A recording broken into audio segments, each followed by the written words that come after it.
Une chose que je voulais regarder depuis longtemps et justement confirmer à partir de la solution que j'ai mis en place récemment, je rappelle Home Assistant, c'était justement la comparaison par rapport à ces données. Donc si on regarde ici, justement, on repère, donc sur la ligne qui est ici, on repère les heures. Et on voit que les heures ne s'affichent au niveau applicatif dans Enlighten que tous les quarts d'heure. Ce qui est assez perturbant par moment, parce qu'on voudrait bien avoir, on peut avoir des variations en fait, mais le cumul pour la présentation dans cet écran est fait quart d'heure par quart d'heure. Si par contre on revient dans la partie Envoy Manager sur la date, donc j'ai pris la date du 29 afin de toujours avoir une comparaison. Donc là on passe d'une vision quart d'heure à une vision justement quasiment instantanée. Malgré tout, on voit bien qu'on a tout de même, donc on l'a là dans le petit écran, dans la petite fenêtre qui est sur le côté, justement les heures de chargement. Donc là, il fait une visualisation justement quart d'heure par quart d'heure.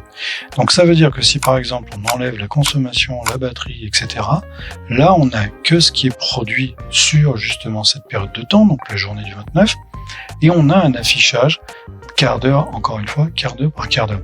La question qui vient immédiatement, c'est de savoir, est-ce que cet écran, du moins cet affichage quart d'heure par quart d'heure, provient bien de la durée de mise à jour, ou est-ce que c'est simplement parce que le système fait un rafraîchissement quart d'heure par quart d'heure? Eh bien, la meilleure méthode, c'est justement de regarder, donc à partir de la solution Home Assistant, on a la connectivité directement, en tout cas dans la version 5, on a une connectivité directement qui est faite sur la gateway, donc la passerelle Metered. Ce qui veut dire que dans ce cas-là, par exemple là, à l'instant T, si je fais un rafraîchissement, je vois justement la dernière valeur qui a été remontée sur la plateforme. Et pour la production, c'est une valeur qui est une valeur récupérée par le tort de mesure. C'est très important parce que justement on va comprendre la différence tout à l'heure. Ce tort de mesure ici correspond au détecteur qui est placé sur les fils de phase, donc dans mon cas sur le cumul des 3 fils de phase, afin de donner la production justement qui a été faite, donc de manière instantanée, cumulative, etc. Donc là on a une production instantanée, je pense qu'on est, oui c'est ça, à cette heure-ci on est sur 4 kg de production instantanée. Ce qui veut dire que dans cet écran, si on regarde bien, on a une production qui est le cumul, je répète, des 3 fils de phase qui provient de mes 3 pans principaux au niveau de mes panneaux solaires. En revanche, la question qui vient tout de suite, c'est qu'on a un affichage par quart d'heure par moment, on a un affichage instantané, parce que normalement, cet affichage, les sondes, il n'y a pas de dynamique, enfin, il n'y a pas de temps. On voit d'ailleurs qu'on est passé de 56 à 58, donc on a vraiment un effet de dynamisme qui est quasiment à la minute ou toutes les 2 minutes.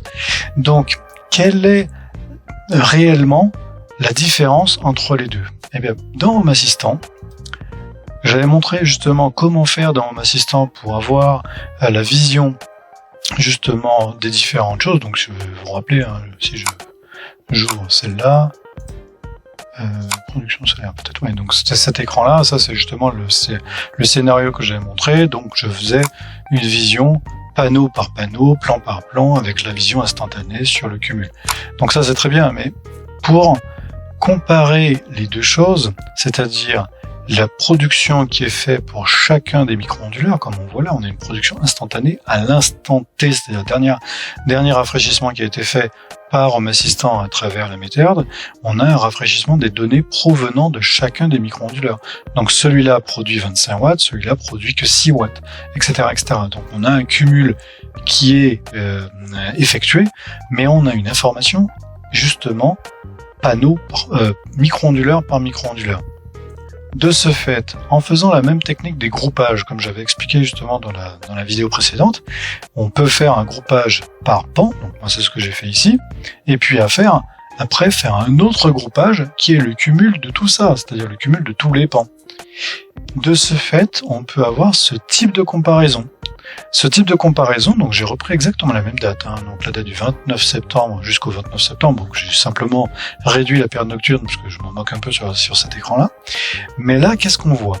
On a un écran qui est ici avec une forme d'escalier qui correspond justement à la production micro-onduleur par micro-onduleur. C'est-à-dire qu'on a une vision avec un cumul des micro-onduleurs. Alors que cette vision violette correspond justement à l'information et on voit qu'on a quasiment à 1 minute près le rafraîchissement. Ça, c'est le tort de mesure. Donc le tort de mesure qui apparaît en violet correspond vraiment à la valeur captée par la sonde, le tort, sur le cumul des fils de phase. Alors qu'en dessous, en bleu, on a le calcul cumulé de dernier rafraîchissement qui est obtenu par les micro-onduleurs lorsque la méthode en fait contacte via CPL, contacte chacun des micro-onduleurs pour récupérer leur statut, leur dernière mise à jour. Et ça, on voit bien qu'on a un rafraîchissement tous les quarts d'heure. Ce qui explique pourquoi on a cet effet d'escalier. Dans cet écran-là, lui, il montre un effet d'escalier tout simplement parce qu'il considère que la valeur qui est ici, le temps qui est là ira plat, et après, hop, on fait une vue, ça fait un effet comme ça. Hop. Donc, alors que les points, si on relie point à point, on redevient comme on avait tout à l'heure dans la vision, dans l'écran de la méthode à partir de la partie administration. Donc, il est relié point à point. En revanche, ce qui est vraiment intéressant à savoir, c'est qu'on a clairement une valeur moindre. C'est-à-dire que là, on est par exemple sur cet écran-là sur cette valeur-là, 3900 à 11h04. Si je regarde à 11h04, on est à 3200, capté par le tort de mesure. C'est-à-dire qu'il y a clairement environ 100 watts d'écart en tout cas dans cette vision-là, donc à ce moment-là, on a environ 100 watts d'écart entre la valeur cumulée depuis les micro-onduleurs et la valeur captée par le tort de mesure. Ce qu'il faut comprendre à partir de ça, c'est que le tort de mesure ne fait qu'une estimation. Ce n'est pas une valeur extrêmement précise. C'est une valeur qui est issue d'une sonde ampère-métrique faite par un calcul qui va calculer le passage de flux d'énergie, donc la valeur en ampères, sur l'instant donné.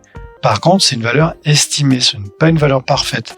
À le contrario, la valeur exacte qu'on a ici, c'est le cumul de chacun des micro-onduleurs. Donc à ce moment-là, la valeur qui est fournie par le micro-onduleur, elle est précise. C'est le micro-onduleur qui le fournit. Donc de ce fait, on a toujours cet écart de production, justement, entre les valeurs captées par les sondes et les valeurs calculées à partir de chacun des micro-onduleurs. Mais ceci, en phase montante, on a cet effet-là, mais en phase descendante, c'est la même chose à l'envers. C'est-à-dire que lui, il affiche une valeur moindre. Ce qui explique pourquoi, justement, il y a moins de... globalement, on a moins de stress sur la considération de la valeur d'ampère métrique, la valeur à partir de la pince de mesure, donc les CT ou les torts de mesure, comparé aux micro-onduleurs, finalement, ça se cumule à la journée, ça s'équilibre largement.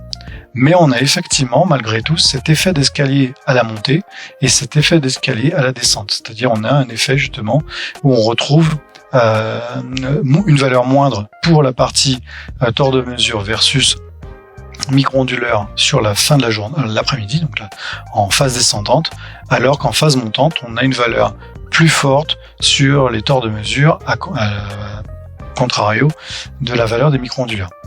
Petite information supplémentaire qui est vraiment à comprendre, c'est que là, on a exactement ce qui se passe quand il y a des nuages. C'est-à-dire que quand il y a des nuages ou X raisons qui font que, par exemple, là c'était une journée un peu nuageuse, justement, par ici, donc on a eu des phases où on a eu des pans complets de panneaux qui sont retrouvés à l'ombre de manière assez brutale. On est passé d'une production à quasiment à 5000 watts à une production à 2000 watts parce que la moitié des panneaux étaient à l'ombre. Donc on voit d'ailleurs cet effet de dynamicité, encore une fois, depuis les torts de mesure, qui est tout de suite visible, alors que les micro-onduleurs, eux, encore une fois, vu que c'est une valeur cumulée, finalement, en fait, on a un aplanissement de cette valeur et on n'a pas ces effets de pic de dents qui ressortent durant les variations en fait de la journée. Par contre, ces variations sont des variations qui sont plus étalées. C'est encore une fois une notion de cumul. C'est un cumul de la production sur un quart d'heure passé. Donc, du coup, on n'a pas le pic exact de production. c'est un cumul de production sur la valeur, sur la période passée précédente. Tout ça pour dire que quand on a un écran, quand on regarde dans Enlighten et qu'on regarde cet écran-là, finalement de passer du tort de mesure, c'est-à-dire de la version Envoy S Metered qui récupère les valeurs dynamiques, à contrario de la standard qui récupère les valeurs directement provenant des micro-onduleurs, on voit bien que en termes de présentation pour l'utilisateur final, qui se base que sur cet écran, c'est-à-dire l'application en Enlighten, en fait, lui, ça sera transparent parce que de passer de l'un à l'autre, en fait, il verra pas la différence. Alors qu'il y a clairement une différence. Mais cette différence, finalement, s'annule sur la valeur de la journée. Donc, ce n'est pas dramatique non plus. Pour ceux qui ont la Metered, d'ailleurs, au passage, si vous voulez, pour X raisons, transformer justement votre Metered et passer du mode récupération des informations provenant du tort de mesure vers le cumul des micro-onduleurs, c'est tout à fait possible. Ça, c'est quelque chose qui est intéressant lorsqu'on va vouloir avoir un kit plug and play, par exemple un kit plug and play ou une série de panneaux qu'on aurait monté avec des équipements en phase pour lequel on ne pourrait pas récupérer le fil de phase le faire passer dans le tort de mesure. Donc dans ce cas-là, en fait, le tort de mesure sera complètement faussé parce que on aurait un groupe de panneaux qui serait directement connecté à une prise électrique, par exemple, c'est le mode plug and play, même si c'est pas vraiment autorisé, mais ça pourrait très bien se faire. Le kit plug and play connecté à une prise électrique, en cas de mesure par le tort de mesure, il chanterait complètement ce matériel, donc cette production additionnelle. Par contre, si on passe le changement, c'est-à-dire qu'on passe en mesure cumulée depuis les micro-onduleurs, dans ce cas-là, même le plug and play que vous rajoutez en phase, donc de production en phase, dans ce cas-là, serait récupéré dans votre Envoy S Metered. Pour faire ça, il faut aller sur l'outil d'administration, dans la partie paramétrage, et on va dans la partie justement qui se trouve ici. Soit on fait de base quand on a une Envoy S Metered, donc énergie et power policy, donc je rappelle, settings, donc Enlighten Manager, settings. Ensuite, on descend au niveau d'énergie, power et display. Dans ce cas-là, la valeur de base correspond à la Metered Measurement.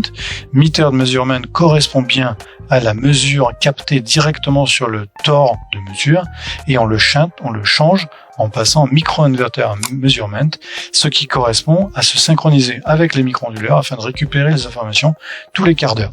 C'est-à-dire qu'on n'aurait plus cet écran-là, il ne serait plus du tout récupéré cette valeur au fur et à mesure. Une fois qu'on a sauvegardé cet écran, ce paramètre, en fait, le système va justement récupérer les informations et vous présentera dans le graphe la même chose, parce que lui, il sera rafraîchi aussi tous les quarts d'heure ici, mais ce sera directement capté depuis le micro-onduleur. Donc voilà une petite explication sur le comportement, sur les mesures qui sont effectuées sur les micro-onduleurs ou les torts de mesure dans du matériel en phase. Donc je rappelle, on joue sur cette courbe-là et sur la captation des mesures qui seront récupérées par la plateforme.